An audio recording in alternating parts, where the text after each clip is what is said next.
you up to that? Back to you. Thanks, Sam and Sam. 24,500 fans last night, 9,200 at Theberton today. And tonight rather, at the Whitten Oval, 10,100 in attendance, another healthy crowd. As we start the final term, it's the Dogs in control by 25 points. Beautiful tap from O'Connor, got it to Lachlan, and she finds Lambert at centre-half forward. It's been all Dogs since half-time. And Lambert honours the lead from Katie Brennan, who says settle down. She'll kick from 45. Lauren, you know her as well as anyone. She's going to give it off. And she finds Blackburn. Smart decision. She did have Asta O'Connor rolling hard forward into the goal square, but Ali Blackburn can kick this as well. She's an exceptional kick of the football, and she will also back herself in this situation. Well, Josh, if you're Michelle Cowan right now, you've just been in the huddle at three-quarter time. What can you say? What can you do to try and turn this around? I think you've just got to throw caution into the wind. You've got to roll forward, equalise numbers around the ground to give them the best chance, and move the ball forward at all costs. So here's Blackburn kicking for her second goal. She's got busy since half-time. She winds up, gives it everything, and just hooks it left. 1-2 on the night. Blackburn kicking that goal in the third quarter, and just the quality on the Bulldogs list has risen to the challenge as this game's gone on. The top four players in terms of list management and when they were selected are starting to really have an influence. Nice work on defence there from Gamble. As we said, has moved across the Tasman. Bernie Docker's player, very influential in the state league down there, and also captain the Tasmanian youth girls side, and applying a trade in the opening season of the NAB AFL women's competition. Carney, who's had 17 possessions, won't find an 18th here as she's ridden into the turf, but she was the one who really got the Bulldogs going in that second quarter, Lauren. And you can see here the Bulldogs have pushed their numbers forward, which means there's a swell, and Emma Carney goes through quickly. I'll leave it to you. O'Connor won't claim the free kick, but the repeat stoppage with Jess Gardner in there for help. Cara Denellen can get the Dockers in the contest in that opening term. She's had to do a lot more work in defensive 50 in this second half, and can release the handball now for Smith. Dockers looking for some clean possession. There hasn't been much for them tonight. Kane managed to get around Callanan. Spins 360, gets through traffic. The handball just missed its target of Smith. She comes together, meets a wall of Bulldogs. Carney on hands and knees. The point we were trying to get to earlier, with Bulldogs players flooding their forward line, Fremantle have followed them up, which means their exits are much harder to hit, so it squashes the ball inside Bulldogs forward half. The Dogs to face Adelaide next Friday night in their round 2 clash. The Dockers looking ahead to host Brisbane in their opening home fixture in the twilight on Sunday. So, Lauren, what's the alternative? The alternative is to back your stoppage players, which hasn't been Fremantle's case throughout the night. But if you back them in to win the football, you've got forward exits out, and that just hasn't been the case so far. Caulfield wide on a searching lead, but not able to complete the mark in the end was Oakley. Demi Oakley, 19-year-old from the Peel Thunderbirds, All-Australian under 18 a couple of years ago. Quiet character, but described by Michelle Cowan as a bit of a Hayden Ballantyne type on the field. Full of yap and pressure. Loves the contested ball, lots of speed. Neither ruckman got a hand on that one. Denellen taken high by Gardner. So can the Dockers get something going through their captain, who's worked overtime tonight? Her 13th possession. She's been on the bottom of seemingly every pack. She's run herself into all sorts of trouble here, and she's gone. Jess Gardner ran her down. Denellen moving in ever-diminishing circles, eventually running out of space. Awkward kick from Gardner, wastes it. It dribbles over the line ahead of Kate Tyndall. As much as Gardner wasn't able to hit the kick there, I think Groves will be happy with her ability to close down Denellen's and want to play on from that situation. They've done the homework on Cara Denellen. Jess Gardner, another with a basketball background. She went to Santa Catalina College in California. Spent her last 5 years playing footy. Blackburn one-on-one with O'Sullivan, and Blackburn keeps her feet. Snaps across the body to the wing. Tyndall couldn't mark, but gathered at ground level. Kane got a hand in. Gets run down by McLeod, who takes it to the fence. I think that last play you spoke about, Blackburn winning that 1v1, that's been pivotal lately. The Doggies are winning those 1v1 contests and getting the ball going their way. Yeah, the top-tier players have really risen to the top. Mr. O'Connor, as we said, just a second game back off a 17-month ACL. Had complications when a cyst behind the knee burst. Took another 3 months and added it to her rehab. Coming over is Houghton, who's been impressive for one who's played just 2 games of football. Chance here for Birch, got boot to ball, just. Maybe now, here's Caulfield. Wide open forward 50, one-on-one. Kick has too much on it for Ashley Sharp. He's had a frustrating night, just the 3 touches for Sharp. Impressive 19-year-old from Swan Districts. Who's picked during the week by the AFLW captains as the Rising Star nomination, the most likely Rising Star winner. She's been well held so far tonight. O'Connor slaps to the boundary and Carney sees it over, and there is Emma Carney. What a dynamo she is. Grew up on a sheep farm in Cavendish, just north of Hamilton in Western Victoria. Population of about 450 people, that is, not sheep. Plays hockey and cricket. 7th year of footy. She's a PE teacher at Mount Alexander College and set to be a star of this competition. O'Connor once again with the uncontested tap. Callanan tried to fool the umpire into that ball travelling 15 metres. Brennan hunting a long way from her natural habitat. Clean hands from Gamble. Callanan involved once again. Dockers players wanting deliberate, not finding it. Well, the Dockers have to roll the dice now, and with every single player in the one half of the ground, it's going to be really difficult for them to put a score on the board. Laura Bailey and Kate Tyndall getting some work downstairs as players feeling the fatigue of a game that started well over 30 degrees.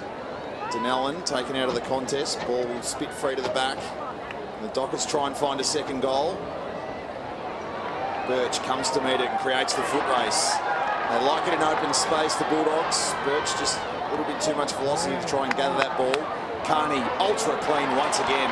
Lachlan under pressure, shows some composure, able to release Hunt. She will slide the kick down the line to half forward. Lambert ricochets off her boot, and Dockers certainly packed the aggro pills coming across the Nullarbor, Josh. This time it's Belinda Smith. They do. They've fired the flag the whole night. They're not giving in. I know it's getting tough for them, but it's pleasing to see they're still getting in the face of the Doggies players. Houghton takes it out of the ruck. This is heartening for Michelle Cowan. They're certainly not throwing in the towel, the Dockers. Sharp, met by Williams. And Houghton follows up once again to lock that ball in. And nor can they afford to, Nige. In a 7-round competition, percentage could be critical. They desperately need a couple of goals here to just bridge the gap a little bit, because, as we say, we get to the end of it, it could be... It's only the top 2 teams go through. There's no final system. It's a grand final, top 2 teams, and it could be decided by percentage. And maybe the only error so far of Emma Carney's night. She's been simply superb. 19 possessions, 11 of them contested, and 6 inside 50s. Hooker inboard to Brianna Green. She chips towards the forward 50. Coming out to meet it is Lauren Spark. Kicks straight into Carney. Numbers around the football for the Dogs. This is Wilds under pressure. Quick give to Lambert, who bangs it on the boot, and it'll work for McLeod. It's a wide open forward half of the ground. She elects to just hold it up and wait for a couple of options. Callanan breaks wide to the wing for her. She honours that lead.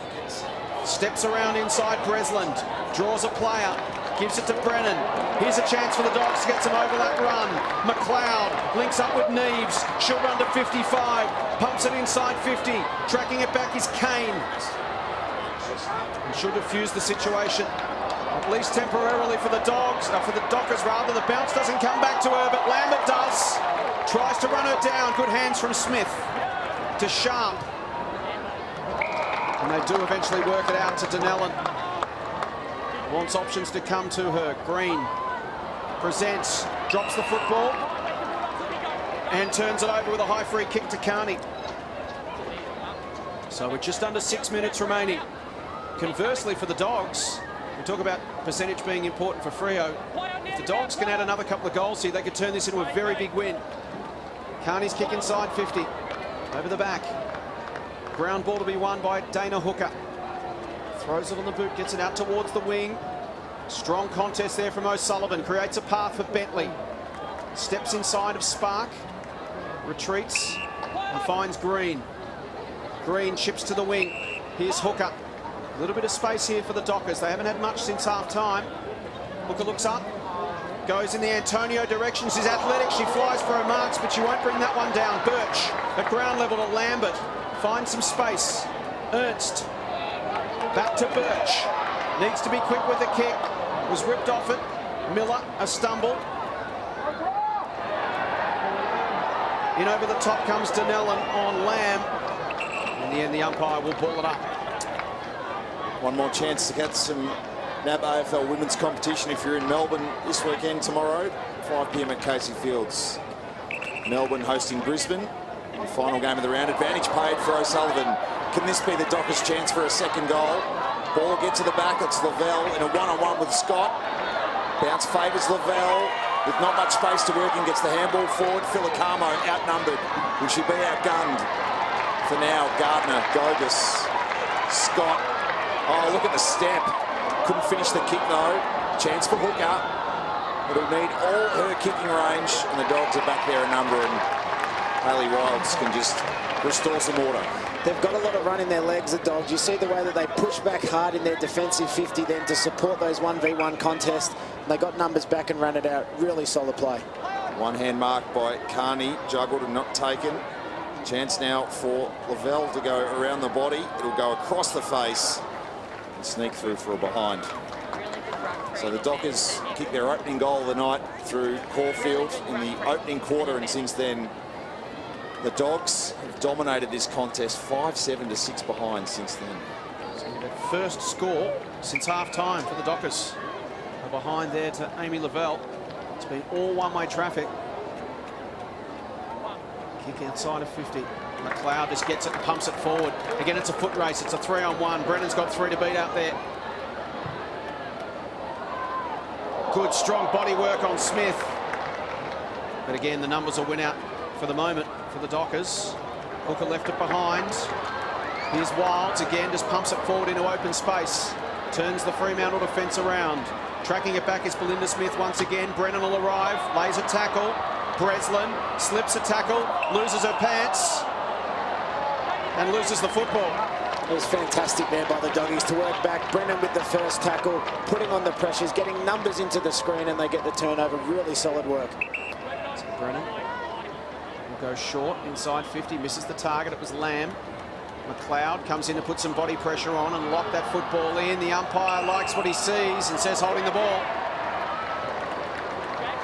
So Kirsten McLeod kicked the opening goal of the match for the Dogs. She has it now 40 metres from goal, right up against the fence.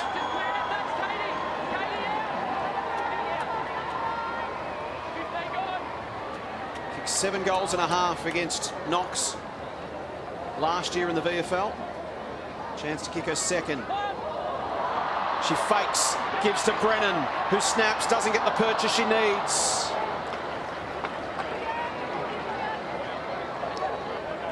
See Kirsten McLeod's eyes darting.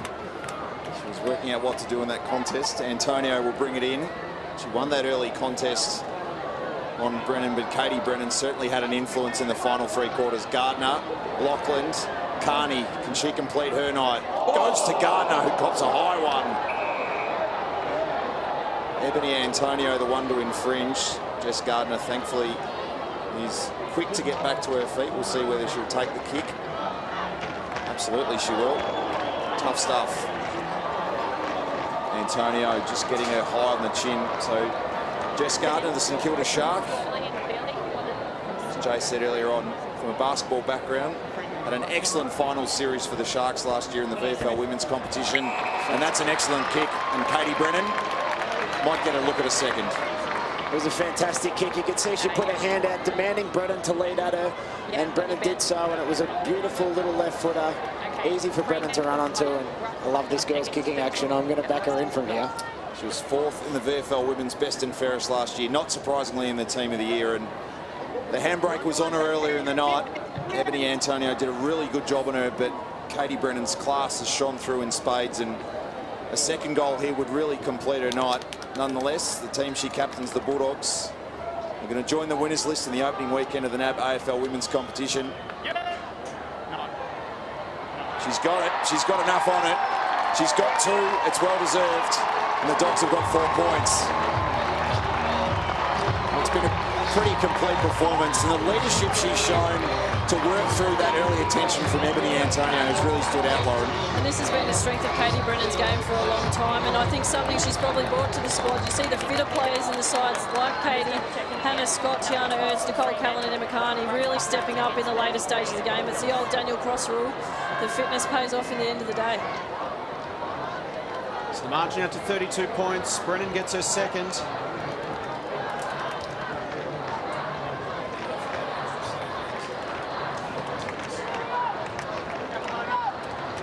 Been a dominant second half from the Dogs. Centre square infringement will go the way of Fremantle. Fittingly, it's Cara Donnellan who ends up with the football. In fact, it's going to come back to the ruckman, of course, Houghton. She will have the last effective disposal of the game, the skipper. Inside 50. And the Dogs win. Impressive performance from one of the premiership favourites.